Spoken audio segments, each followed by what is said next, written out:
صرف یہی ایک زندگی نہیں ہے، بلکہ ایک مرنے کے بعد کی زندگی، جس کو زیادہ تر لوگ جانتے ہی نہیں ہیں کہ مرنے کے بعد کی زندگی کیا ہے۔ ہمیں تو اس زندگی کی تیاری کرنا چاہیے جو ابدی زندگی ہے، ہمیشہ ہمیش کی زندگی ہے، جہاں کے بعد پھر دوبارہ کبھی موت نہیں آئے گی، اس زندگی کی تیاری کرنا چاہیے۔ بھائی اس زندگی کے بعد کی جو دوسری زندگی ہے، ایک تو مرنے کے بعد کی جو زندگی ہے وہ عالم برزخ کی ہے۔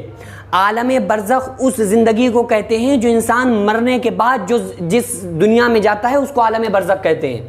یعنی کہ وہ انسان نہ ہی اپنی ہمیشگی والی زندگی میں ہوتا ہے، یعنی جو اصل اس کا ٹھکانہ جنت یا جہنم، نہ ہی اس زندگی میں ہوتا ہے اور نہ ہی اس زندگی میں، بلکہ وہ بیچ میں ہوتا ہے۔ اس کو کہا جاتا ہے عالم برزخ، یعنی کہ برزخی زندگی۔ برزخی زندگی کیا ہے کہ انسان مرنے کے بعد جس طرح کے اس کے کام تھے، قبر میں اگر کوئی انسان قبر میں دفن کیا جاتا ہے تو اس کے پاس جو فرشتے آتے ہیں سوال کرتے ہیں، اگر وہ سوال میں کھرا اترتا ہے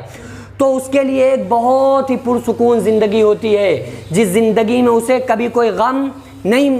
دیکھنے کو ملتا ہے۔ حدیث میں آتا ہے کہ نیک بندے جو ہوتے ہیں تو فرشتے ان سے کہتے ہیں ایسے سو جا جیسے نئی نویلی دلہن سوتی ہے، عیش کی زندگی۔ اور جو ان میں نیک لوگ ہوتے ہیں ان کی زندگی کے بارے میں آتا ہے کہ ان کی روحوں کو جنت کے پرندوں کی پوٹوں میں رکھ دیا جاتا ہے، وہ چین اور سکون سے آرام سے زندگی بسر کرتے ہیں عالم برزخ کی۔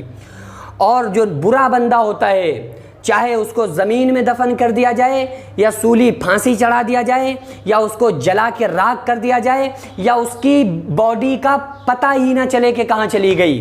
لیکن وہ بھی اپنی اس زندگی میں ہوتا ہے جس کو عالم برزخ کہا جاتا ہے، وہ بھی برزخی زندگی میں ہوتا ہے۔ تو وہ اس کے ساتھ کیا معاملہ ہوتا ہے؟ فرشتے سوال کرتے ہیں۔ بعض لوگ یہ سمجھتے ہیں کہ جن لوگوں کو زمین میں دفن کر دیا جاتا ہے بس انہی کے پاس فرشتے آتے ہیں، اور جن لوگوں کو دفن نہیں کیا جاتا ہے، جن کو جلا دیا جاتا ہے، تو ان کے پاس فرشتے کیسے آئیں گے؟ بھائی جو یہ کہا گیا ہے نا کہ قبر میں فرشتے آتے ہیں، اس سے مراد یہ نہیں ہے کہ بس وہی انسان کی جو ایک جسمانی جو قبر ہے اور جو قبر کے اندر زمین کا جو گڑھا ہے اسی کو قبر کہا گیا ہے، ایسا نہیں، بلکہ عالم برزخ ایک قبر ہے۔ عالم برزخ میں جب انسان جاتا ہے، اب چاہے وہ اس کے باڈی کے ساتھ کچھ بھی کیا گیا ہو، چاہے جلا کے راکھ کر دی گئی ہو یا اس کو سولی پھانسی چڑھا دیا گیا ہو، اس کی بوٹی بوٹی کر کے کتوں کو کھلا دیا گیا ہو،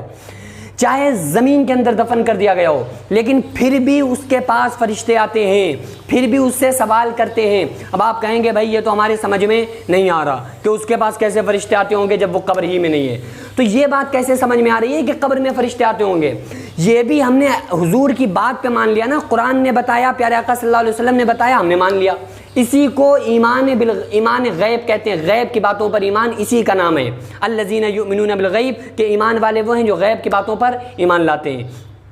تو عالم برزخ میں جو برا بندہ ہوتا ہے اس کے لیے ایسا خوفناک وہ منظر ہوتا ہے کہ جیسے ہی اس کو قبر میں لٹایا جاتا ہے اس کے لیے خطرناک جہنم کی کھڑکیوں کو کھول دیا جاتا ہے، اور جہنم کی لپٹ آتی ہے اور اس کو قیامت تک پھر اسی لپٹ میں رہنا پڑتا ہے۔ اور جو بے نمازی بندہ ہوتا ہے جب قبر میں رکھا جاتا ہے تو بڑے بڑے فرشتوں کے ہاتھ میں گرزے ہوتے ہیں، اور جب کوئی بندہ فرشتوں کے سوال میں کھرا نہیں اترتا ہے تو بس ان کی پٹائی شروع ہو جاتی ہے۔ حدیث پاک میں آتا ہے کہ جب وہ فرشتہ ایک بار وہ مارتا ہے، خطرناک ہتھیار جو اس کے ہاتھ میں ہوتے ہیں، جب ایک بار اس بندے پہ مارتا ہے تو وہ 70 گز زمین کے اندر دھس جاتا ہے، پھر زمین نکال کے باہر پھینک دیتی ہے۔ تو پھر یہ حال اس کا قیامت تک رہتا ہے، اس کو کہتے ہیں برزخی زندگی، عالم برزخ۔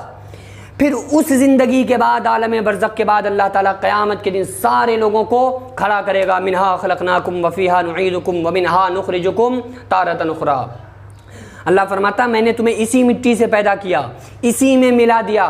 مردے کو جب دفناتے ہیں پڑھتے ہیں کہ نہیں پڑھتے؟ منہا خلقناکم وفیہا نعیدکم ومنہا نخرجکم تارۃ اخری، میں نے تمہیں اسی مٹی سے پیدا کیا